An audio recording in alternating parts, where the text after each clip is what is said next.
I'm suddenly getting the impression you guys want me to do a video on Black Panther. Disclaimer, this series revolves around criticizing things, and the fact that I'm doing that doesn't necessarily mean I dislike the thing.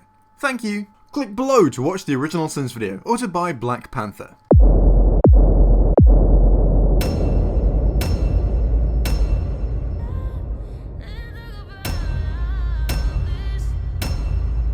Millions of years ago, a meteorite made of vibranium. Exposition about a meteorite. Meteor's position. Expositionite. Also, T'Challa-ration. The T'Challa-ration pun would be great if that was T'Challa who was actually speaking.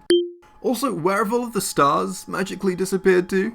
A meteorite made of vibranium struck the continent of Africa, affecting the plant life around it. Yeah, but just the plant life of Africa? I mean, wouldn't a meteorite big enough to affect an entire f***ing continent change a lot of things over the world? He didn't say it affected the plant life of all of Africa. He said it affected the plant life around the meteorite. That could literally mean 5 centimeters by that definition. Led him to the heart-shaped herb, a plant that granted him superhuman strength, speed, and instincts. This plant is basically Jesus. Jesus! Oh yes, I can really see the similarities here, because I hear that if you pick Jesus out of the ground and eat his flesh, you will gain superhuman abilities. To keep vibranium safe, the Wakandans vowed to hide in plain sight. You know, Wakanda has the same problem as Wonder Woman's Themyscira. You're telling me that before Claw did his heist, not one asshole stumbled upon Wakanda by accident in all those years? Yeah, it's surrounded by mountains and what looks like a rainforest, but there are still flying things like airplanes, right? First of all, when we see people flying into Wakanda, we see that they actually have to fly basically into the holographic ground. I sincerely doubt that any plane would find Wakanda by accident just for that reason. Secondly, the assumption that no one has found Wakanda is based on literally nothing. I mean, based on what we see of Wakanda's past, and the fact that they still have traditions based in combat, I sincerely doubt that anyone who did stumble upon Wakanda lived to tell the tale. This man, Ulysses Claw. Who looks remarkably the same here as he will in 26 years. No? He has very clearly been de-aged here. I don't know what you're seeing, but this is not present-day Andy Serkis. Did you think that you were the only spy we sent here? To Oakland? Yeah, totally. To the United States? No, I'm not that stupid. Point is, you have been too vague in your question for my answer to matter at all. Oh yes, he's been too vague in his rhetorical question for the answer to matter. In future, he should really think about his rhetorical questions before he asks them, so that the answer he gets to his rhetorical question actually means something. Yes, it's only 33 seconds of logos, but it's all just one logo, and that's excessive. Honestly, like a lot of people, I'm starting to see Marvel movies as just episodes in this one long TV show where all the episodes are movies. And the big Marvel logo sequence really helps to tie them together. It feels like a title sequence in any TV show. And for any casual viewers out there who aren't sure whether or not a movie fits into the MCU, this logo lets them know that yes, it does. This opening action sequence is just way too f***ing dark. I can't even call the movie out for bad staging or choppy editing because I literally can't see anything. Yeah, you're supposed to be getting the sense that Black Panther is a hero that fights from the shadows. This scene, being effectively shot from the perspective of the human traffickers, is supposed to show us what it's like to fight him. Believe it or not, this glory shot of the landscape with herds of animals running near a body of water is the least overt Lion King ripoff this movie has to offer. This movie has Africa and kings, I guess? I mean, come on, you guys know how I feel about similarities and how they are definitely not sins at this point. Just because something works doesn't mean that it cannot be improved. My dick in a nutshell. If your dick can fit in a nutshell, I'd say it definitely can be improved. Dude, I don't care if it's his precociously brilliant sister or not. Shuri just flipped off the current prince and future king of this country in front of all these people with no repercussions. Yeah, that might have something to do with the fact that Wakanda isn't completely fucking backwards. It doesn't do things like arrest or penalize people for flipping someone off, no matter how important that person they flipped off is. Like, if this happened in America, would you sin it?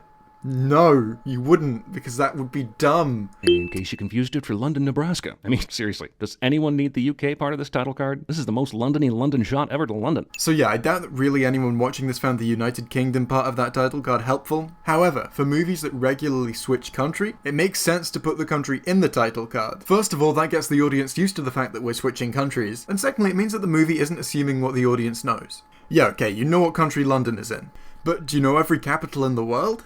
And since this movie is marketed globally, do you think everyone in every country in the world knows where London is? I mean, maybe the vast majority of people do know where London is. But this does no harm, plus it would be weird for all of the other title cards to tell you what country a city is in, but this one to not do that. It's easier and safer to put the country in for every location than to guess what your audience knows.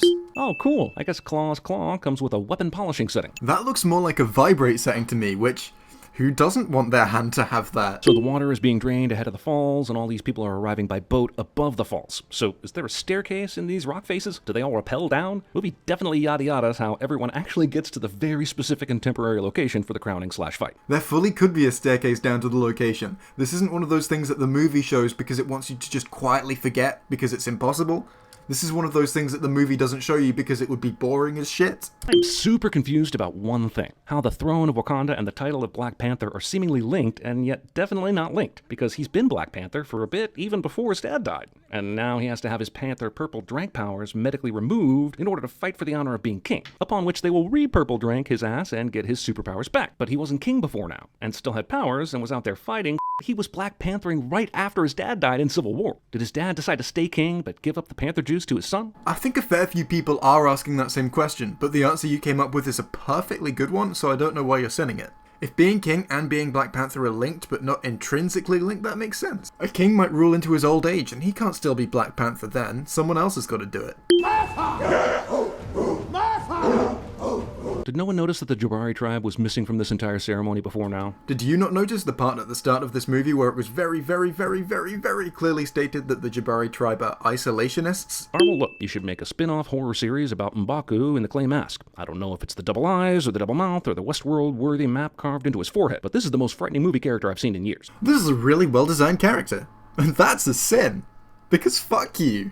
As your technological advancements have been overseen by a child who scoffs at tradition. Okay, a few things. Technological advancements should be overseen by whoever makes them go smoothly and rapidly, which she is doing. Yeah, it's almost as if different people in this universe have different opinions about things. Weird, right? Like, you know how conflict is a major part of storytelling? If everyone agreed on literally everything, and everyone in the world had reasonable ideas, you know, just like they don't in real life, it would be pretty hard to get conflict in your movie. Second, she's 17 going on 18, and almost no decent English-speaking person would call her a child. Someone trying to talk her down might.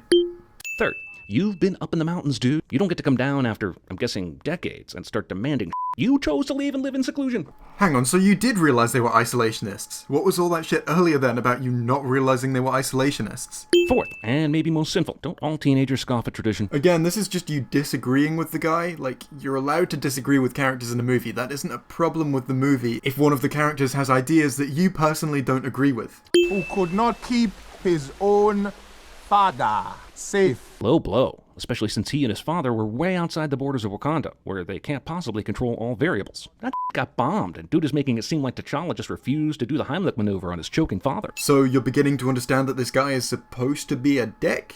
Apparently not. It seems like you're just going, wow, I really don't like this guy. What an oversight the filmmakers made. It really seems to me like this character is supposed to be sympathetic and likable, but I'm not getting that impression at all. This is clearly the movie's fault. Just officially elected king, T'Challa has to undergo the Purple Heart Flower ceremony in order to receive the Black Panther powers that he had prior to this, but apparently had to give up after his dad died until he was officially elected king or some. Point is, they half-assed this from the get-go. That wasn't a half-assed element of the movie. That was a half-assed explanation of an element of the movie that was done perfectly well. You can give half-assed explanations of anything you want. It doesn't make the actual thing half-assed. Glory to Bastman. She's still growing. Rhino shadowing. First of all, there's nothing wrong with foreshadowing. Foreshadowing is a good thing. Secondly, this isn't foreshadowing. It's Chekhov's gun. My king. My love. Damn, this movie has a lot of expositional greetings. When you say a lot, it seems to me what you actually mean is two. The movie has 2 expositional greetings. What are those? Sure, he's the best. Man, are you seriously taking off a sin for the use of that, like, really dead meme? You actually saw that and thought, wow, that's funny and relevant. You really are 42, aren't you? Also, I'm going to add a missed sin for that, because you should have sent that. Man, I love this Q-style tech introduction of the gadgets as much as anyone, but the use of vibranium totally bypasses explanation of how all of this was developed. Like, it's basically, this is the greatest tech ever invented. Yeah, but vibranium forever! Just like how everyone got to the arena under the waterfall, this isn't something that the movie is skipping because it can't do. This is something the movie is skipping because it rightfully assumes the audience has no interest in it. Well, I'm sure there are a few people in the audience who really want to know how all of this works, but I'm pretty sure most people going to see Black Panther aren't going for a science lecture that's not even about real science. The nanites absorb the kinetic energy and hold it in place for redistribution. But really only in this movie. You'll see it in Infinity War, but only in the wide shots for some reason. So just to be clear, this sin for Black Panther is because a completely different movie only shows this power in a certain way. Right. Cool. Glad we're on the same page. What I'm doing or not doing on behalf of the U.S. government is none of your concern. I like Martin Freeman a lot. I even have a John Watson and a Bilbo Baggins poster up in my bedroom. But could they really not get an actual American actor to play the one American that's prominently featured in this movie? No, they couldn't, because Martin Freeman has already played this character in the MCU, and replacing him would be significantly worse than not getting an American to play the only American character, especially since Martin Freeman can act, he's an actor, and can put on accents. How the hell does useless henchman number 4 know who Okoye is? Even if they're getting set up, it's not like they'd know exactly who'd be with T'Challa. Maybe it has something to do with race? You know, maybe after they found out they were being attacked from an African nation, they went after the people who looked like they were from an African nation? And also, you know, arrived together? Remember that? Remember how they arrived together?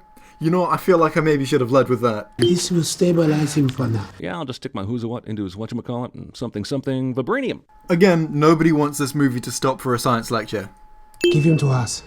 We can save him. And so the CIA people just said, okay, and let him be taken back for healing to what they truly believe is a third world country. Hey, this guy who's claiming he can save our agent, the same guy who we just saw use this really, really advanced piece of technology to stabilize his bullet wound, yeah, I don't think we should let him try to help because we're under the impression that the country he comes from is poor. You can't let your father's mistakes define who you are. Thing my kids will be chanting at themselves into the mirror their entire lives. But also, he can, and he should, and he does, because he lets his father's mistakes eventually help define T'Challa himself as a better king, more open to the world and giving aid. His father's mistakes directly led to who he becomes and how he defines himself. I really liked both of those sins, so here's one sin off for each. I found my daddy with Panther claws in his chest. Record scratch? Wouldn't T'Chaka's claws have been part of his suit and retracted back after the stabbing? Why'd he eject the f***ing claws and leave them in the dead body? He literally said to the other guy, tell no one of this. Are you actually serious? Like, it is very, very, like so obvious that I shouldn't have to explain this to anyone. He obviously is talking about claw marks. He found his dad with claw marks in his chest. Like, no one is saying that the claws were ejected from the Panther suit, because you're right, that would be really, really, really stupid. So, obviously, that's not what happened. All this death, just so I could kill you. Man, and I thought my family get-togethers were awkward. Last year's Thanksgiving got nothing on this. Just to be clear, this is a sin being added to this film because it has more stakes than your Thanksgiving. Killmonger is at once one of our best comic book movie villains ever, and one of our stupidest. This is just so much dumb it kind of hurts the brain. Yeah, what an idiot he is for assuming that that would kill someone. There's no way that anyone would ever not survive that. Also, look, I don't know if there's a way to do this where it's not obvious, but who the believes for a second that T'Challa's dead here? There's 40 minutes of runtime left. He's the titular character, and there's magic doohickeys all over the place here. First of all, I don't think you're supposed to really believe that T'Challa is permanently dead. It's important for the plot that Killmonger believes that T'Challa's out the way, so it's not like this was just added in as a fake-out death to try and make the audience feel some fake tension. Second of all, the runtime is completely irrelevant, because you only know there are 40 minutes left if you actively go and check that, and if you're doing that, I feel like you're not really enjoying the movie anyway. Eric beat T'Challa and everything, but he also just randomly murdered Ghost Dog during the fight, who's a pretty important figure in Wakanda. Doesn't that get him in any trouble? Not if he's the fucking king! So thankfully she, I guess, suspected Killmonger might go all burn the witch on the purple flower, and came here to grab one she intends to use to give T'Challa back his Panther powers. But then after that, that's it, right? No more flowers, no more Panthers after T'Challa, right? You're exactly right. If there are no more flowers, there are no more Black Panthers. Well, at least no more Black Panthers who are powered by the flowers. So why is this a sin? Why are you drawing any attention to this at all? Or did you just want to let people know that you'd correctly understood a scene for once? Let the fear of our discovery stop us from doing what is right. This is the same realization Chris and I had just before starting CinemaSins. What? You know, they made it seem like Shuri ran this entire country's tech during the whole movie, and Baku even called her out in the first challenge. So how are they able to put this massive effort of the weapons distribution together without her? So she is an important scientist in Wakanda. That doesn't mean that literally all sciencey related things completely depend on her to function in any way. Man, kill this clown. This entire movie has been about Killmonger and his killin' boner for T'Challa, but now that he sees he's clearly still alive, he tells W'Kabi to do it. First of all, Killmonger hasn't been all about killing T'Challa. That's like one of the items on his to-do list because it helps him with his plan. Secondly, aren't you happy that the movie avoided an only I can kill the hero trope? Especially since whenever it shows up, you seem to sin it. You've literally just added a sin for Killmonger not doing a thing that you regularly sin characters for doing. I made it American style for you. Get in. First off, when did Cherie have time to make this American style? And how is that even an option? And what does that even mean? It's not like the US only has one type of vibranium-powered aircraft. In fact, I'm pretty sure we don't have any. First of all, in the MCU, I'm pretty sure you do. Secondly, the power source probably has no bearing on how you control the thing, which is clearly what she's referring to when she says she's made it American style. Laser paws! Yes, that is what that is. Buried me in the ocean with my ancestors that jumped from the ships, because they knew death was better than bondage. Yeah. I just love the approach to beating the villain in this movie as well. His last wish was still honoured, and the heroes learned from his opposing viewpoint rather than just disregarding it. So many people have praised the movie for this that I feel like if I did it, I would just be reiterating things that I'd heard from other people. If you want to hear someone say why this is so good, I recommend CinemaWins' video on Black Panther. And I'm totally going to be using that as my excuse for why I'm not doing a quickie review this episode. And it definitely has nothing to do with the fact that my computer is crashing literally, not figuratively, literally, every 5 minutes. And editing this has been one of the biggest pains in my fucking ass I've ever had to deal with for a video. I do have a new computer ready and I just need to set it up though, so this shouldn't be a problem for much longer, but today I'm just going to get the actual main sinning done, and then I'm going to call it a day. So everything went back to normal after that enormous fight? All those Wakandans that died for the super quick rule of Killmonger are just dead? We all cool now? First of all, specifically no, not everything has gone back to normal. Wakanda has actually started helping the outside world. That's basically the main point of the film. And secondly, yeah, people die in civil wars. That's not a new thing. Bucky. That is not a sin. That's what Cap does when the cameras aren't rolling. Jeremy must learn the difference between what Cap does when the cameras aren't rolling and sins. The sin total was 48 sins, and now I'm going to wrap this up very quickly before my computer crashes again. I hope you enjoyed this. If you have, there are links on screen to various things like more videos from me, some playlists, and my Patreon. You know what? The playlist I linked today will be of MCU films, Sins. I think that'll be quite fun. So if you want to see more MCU Sins, there's a playlist on screen. Anyway, I hope you've enjoyed this, and a goodbye.